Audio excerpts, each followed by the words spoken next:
ആ ഇന്നത്തെ recipe Malabar special Monday ആണ്. അതിന് വേണ്ടിയിട്ട് കുനാഫയുടെ ഡോ എടുത്തിട്ടുണ്ട്. അല്ലെങ്കിൽ തിന്നായിട്ടുള്ള സേമിയ എടുക്കുക. 15 മിനിറ്റ് ലോ ഫ്ലെയിമിലിട്ട് നന്നായിട്ട് ഫ്രൈ ചെയ്തെടുക്കുക. കളറൊക്കെ മാറി വരുവേ. ഈ ഒരു പാകമാകുമ്പോൾ നമുക്കിത് മാറ്റി വെക്കാം. ഇനി നെയ്യ് ഒഴിച്ചു കൊടുക്കുക. അതിലേക്ക് അണ്ടിപ്പരിപ്പ് ഇട്ട് കൊടുക്കുക. ഫ്രൈ ആയി വരുമ്പം ഒരു 3/4 കപ്പ് തേങ്ങ ചിരകിയത് ഇട്ട് കൊടുക്കുക. അതും ലോ ഫ്ലെയിമിലിട്ട് ഫ്രൈ ആക്കി എടുക്കുക.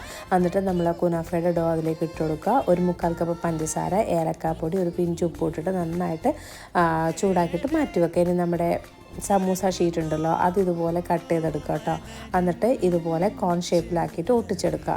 അപ്പോൾ അതിൻ്റെ എൻഡൊക്കെ നന്നായിട്ട് ഒട്ടിച്ചെടുക്കുക. എന്നിട്ട് ഫില്ലിംഗ് ആക്കി കൊടുക്കുക. എന്നിട്ട് മുകൾ ഭാഗത്ത് മൈദ മാവാക്കിയിട്ട് ഇതുപോലെ ഒന്ന് ഒട്ടിച്ചെടുക്കുക. അപ്പോൾ ഈ ഒരു ഷേപ്പിലാക്കി എടുക്കുക കേട്ടോ.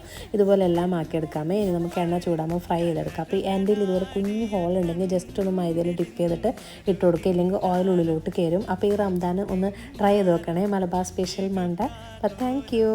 എങ്ങനെയുണ്ടെന്ന് പറയണേ എന്നിട്ട്.